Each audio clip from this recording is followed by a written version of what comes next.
Hello दोस्तों, it is summer from selection. आज हम डिस्कस करने वाले हैं फंडामेंटल राइट के बारे में। ठीक है, फंडामेंटल राइट क्या है और उसमें कितने पार्ट है और उनके बारे में हम बाद में डिस्कस करेंगे। अभी हम क्या है फंडामेंटल राइट और उसमें क्या क्या इंपॉर्टेंट है वो चीजें हम बात कर रहे हैं। टोटल इस फंडामेंटल राइट के 2 लेक्चर आएंगे। पहला लेक्चर ये है और ये स्पेशल टारगेटेड है एमपीपीसीएस और यूपीपीसीएस के लिए। ठीक है, तो हमें क्या करना है फंडामेंटल राइट में आज देखना है मेजर कैरेक्टरिस्टिक। ठीक है, तो ये देखना है।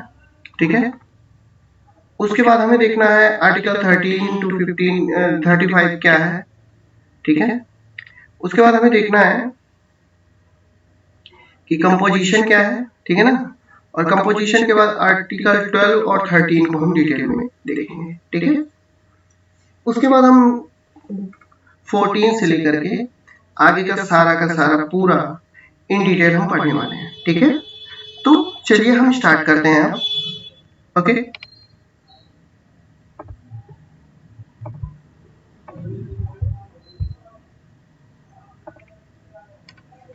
तो चलिए देखते हैं। सबसे पहले इसकी कैरेक्टरिस्टिक देख लेते हैं।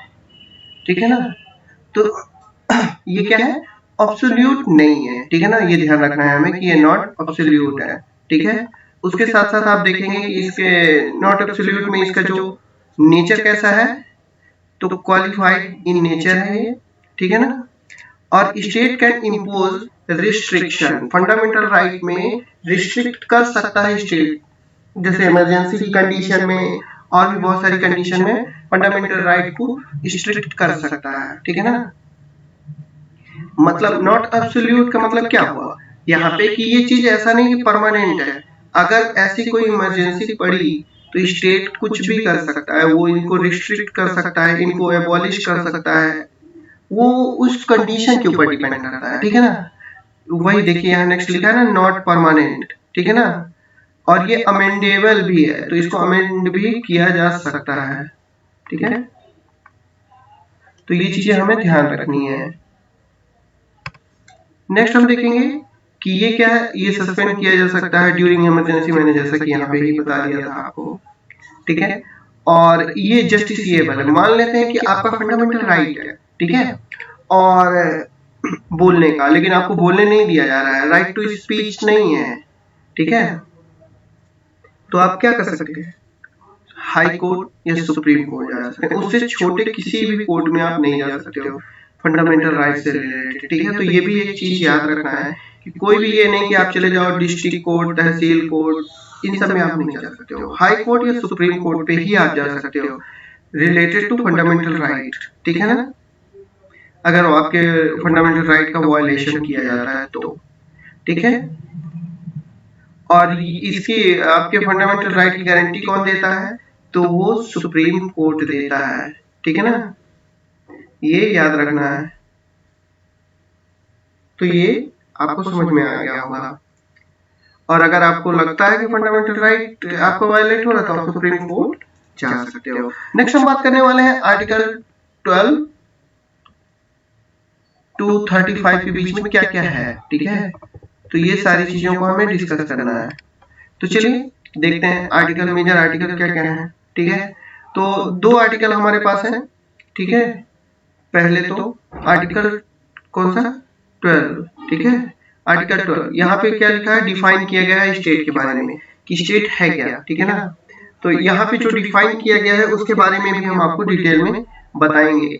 ठीक है, और मेजरली आपको ये याद रखना है कि स्टेट के बारे में डिफाइन किया गया है। जैसे कि आपको यहाँ पे देखने को मिलेगा केशवानंद भारती केस। ठीक है, तो कुछ इंपॉर्टेंट केसेस हैं, उनके बारे में भी हम बता देंगे जो ये कर रहे हैं फंडामेंटल राइट और स्टेट के डेफिनेशन में क्या क्या चीजें आती हैं, वो चीज भी यहाँ पे बताई गई है।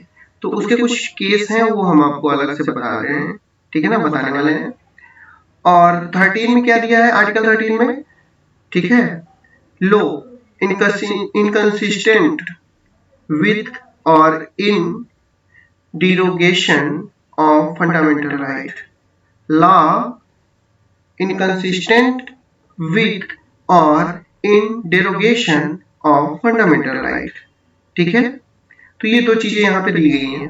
अगर हम इसकी कैटेगरीज की बात करते हैं तो कैटेगरीज कितने पार्ट में की गई हैं, तो आप देखेंगे कि फंडामेंटल राइट में आपको राइट टू इक्वालिटी जो आर्टिकल 14 टू 18 है, ठीक है। आर्टिकल 19 टू 22 है, ये राइट टू फ्रीडम है, राइट टू स्पीच का ये सब चीजें यहाँ पे आपको मिल जाएंगी, राइट टू लिव, ठीक है, राइट टू मैरी, ये सारी चीजें, ठीक है। तो ये यहाँ पे आपको मिल जाएंगी। फिर article 23 24 right to against exploitation आपको यहाँ पे मिल जाएगा, ठीक है। एंड नेक्स्ट में आपको मिलेगा article 25 to 28 right to freedom of religion, ठीक है, ये चीज आपको देखने को मिल जाएगा। और वहीं अगर आर्टिकल 29 टू 30 की बात करते हैं तो यहाँ कल्चरल एंड एजुकेशनल राइट दिया गया है, ठीक है। और article 32 right to constitutional remedies, ठीक है। तो जो भीमराव अम्बेडकर जी थे उन्होंने इसको कहा था, इस पूरे कॉन्स्टिट्यूशन की सोल कहा था। सोल ऑफ द कॉन्स्टिट्यूशन क्या है? आर्टिकल 32, ठीक है। तो यहाँ पे क्या क्या किया गया है?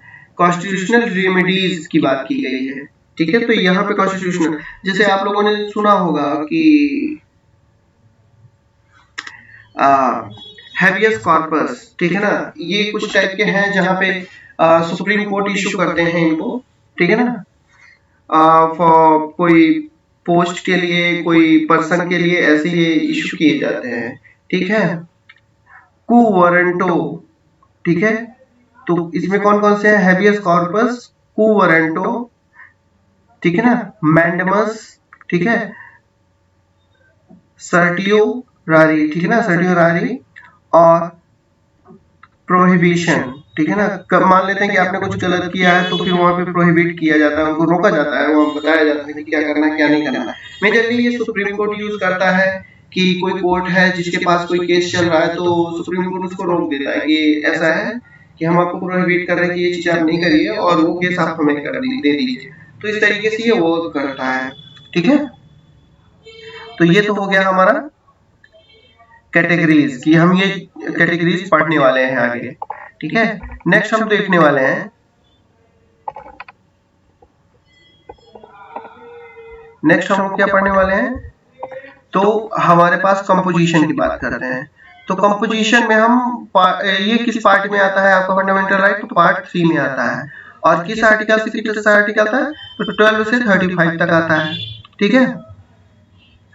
स्टार्टिंग में टोटल कितने कॉन्स्टिट्यूशनल राइट थे? तो इनिशियली 7 कैटेगरीज थी, ठीक है ना। जो 7 कैटेगरीज थी वो दी गई थी, right to freedom, right to speech, इस तरीके से। तो ये सारी चीजें थी ना, अभी 7 कैटेगरी, मैंने 6 कैटेगरीज आपको गिनाई भी हैं कौन कौन सी हैं, ठीक है ना। तो रिलीजियस राइट, ये सारी चीजें उसमें आ जाते हैं। लेकिन आपको एक बात बता देते हैं कि 44 कॉन्स्टिट्यूशनल अमेंडमेंट 1978 में राइट टू आर्टिकल 31 को प्रॉपर्टी राइट रिमूव कर दिया गया। आर्टिकल जो 31 में प्रॉपर्टी राइट था उसको हटा दिया गया। कब हटाया गया? तो 44वें संविधान संशोधन 1976 में ये हटा दिया गया। और बाद में इसको कहाँ इंक्लूड कर दिया गया? अंडर आर्टिकल 300 में, यानी आर्टिकल 300 में, और पार्ट 12 में कर दिया गया है, ठीक है ना। और यहाँ पे ये क्या क्या है? लीगल राइट बना दिया गया है, ठीक है ना। पहले ये फंडामेंटल राइट था, अब ये लीगल राइट हो गया है, ठीक है ना। क्योंकि देखो अगर आपको फंडामेंटल राइट ये रहता तो क्या होता कि मान लेते हैं गवर्नमेंट को सड़क कंस्ट्रक्ट करने के लिए आपके लैंड की जरूरत है, वहां से सड़क गुजरनी है, डेवलपमेंट भी इंपॉर्टेंट है, ठीक है ना। तो वो गवर्नमेंट कैसे करेगी? आप बोल दोगे कि नहीं भाई मैं अपनी लैंड नहीं दूंगा, तो अब गवर्नमेंट क्या कर सकती है? कुछ नहीं, क्योंकि अगर वो करती है तो आप फंडामेंटल राइट के अंडर सुप्रीम कोर्ट चले जाओगे, तो यहाँ प्रॉब्लम आती है। तो इसलिए फाइनली अंडर आर्टिकल 300 पार्ट 12 में इसको लीगल राइट बना दिया गया, ठीक है। तो ये हो गया हमारा कंपोजिशन, ठीक है। अब नेक्स्ट बात करने वाले हैं हम लोग आर्टिकल 12 के बारे में। तो यहाँ पे एक टर्म स्टेट को डिफाइन किया गया है, ठीक है ना। और उसको डिफाइन करने के बाद उसी डिफाइन करने में बाद में क्या हुआ कि कई सारे मिसअंडरस्टैंडिंग हुई, जिसकी वजह से बाद में कुछ इंपॉर्टेंट केसेस आए जिनकी देख करके सुप्रीम कोर्ट ने क्या किया कि इनको इनके बारे में एक्सप्लेन किया इन डिटेल, ठीक है, और बताया कि क्या स्टेट के अंदर आता है क्या नहीं आता है, ठीक है। तो हम देखते हैं टर्म स्टेट आया, ठीक है, उसमें क्या हुआ, government and parliament of India, ये आपके स्टेट के अंदर आएगा। Government legislature of each of the state, ये भी क्या है, स्टेट के अंडर आ रहा है, ठीक है। All local and other authority sorry, जो गवर्नमेंट अथॉरिटी है, ठीक है, वो यहाँ पे तो बात की गई, with the territory of India under the control of government of India, जो भी है अथॉरिटी वो क्या अथॉरिटी के अंदर आएंगी, जो भी गवर्नमेंट कंट्रोल करती है, ठीक है। वहीं अगर हम इंपॉर्टेंट केसेस की बात कर लेते हैं तो दो हमारे पास सबसे ज्यादा इंपॉर्टेंट केस हैं, ऐसे तो केस बहुत सारे हैं लेकिन दो हमारे पास हैं। एक university of Madras versus Santhabai case, ठीक है ना, इसमें एक न्यू वर्ड आया गया था, एडज्यूस्टेम जेनरिस, ठीक है, ये एक वर्ड आया था, ये बहुत इंपॉर्टेंट वर्ड है, ठीक है ना, तो इसके बारे में हम आपको डिटेल में बताएंगे। और दूसरा इंपॉर्टेंट केस आया था electricity board of Rajasthan versus Mohanlal. तो यहाँ पे क्या किया गया, इसमें ये बताया गया है कि कॉन्स्टिट्यूशनल अथॉरिटी है, ठीक है ना, और कुछ स्टेट के पास अथॉरिटी है और बहुत सारी अथॉरिटीज वो अदर अथॉरिटी के अंदर आ जाएंगे, इंक्लूड हो जाएंगे, ठीक है ना। तो जो यहाँ पे 3 पार्ट दिया गया है तो वो तीसरे पार्ट में आपको अदर अथॉरिटी में ये चीजें देखने को मिल जाएंगी, ठीक है। अब हम नेक्स्ट बात करने वाले हैं, अब हम आर्टिकल 13 की बात कर रहे हैं जहां तक टर्म लॉ इंक्लूड किया गया, ठीक है ना।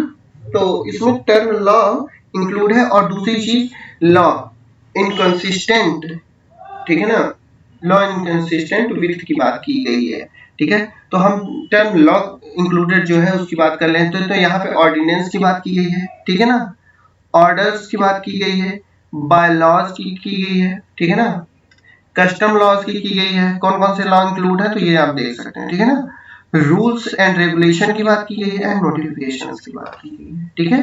तो ये चीजें लॉ के टर्म के अंदर ये चीजें इंक्लूड की गई हैं 13 में, ठीक है। वहीं 13 में अगर लॉ इनकंसिस्टेंट विथ की बात की करें हम तो ये काफी ज्यादा वाइड है, लॉ इनकंसिस्टेंट विथ है, पार्ट 2 में वाइड है, काफी ज्यादा वाइड है, ठीक है ना। और any law made by state which takes away or abridges the rights, तो ये काफी ज्यादा वाइड कंडीशन आपको देखने को यहाँ पे मिल जाएगी।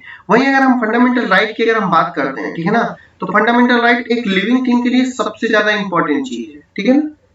अगर आपके पास फंडामेंटल राइट नहीं है तो आप इंडिया में लिविंग थिंग के अंडर नहीं आएंगे, ठीक है। तो प्लीज हमारे चैनल को लाइक एंड शेयर करिए, सब्सक्राइब करिए और हम आपको नेक्स्ट वीडियो चल रहा है।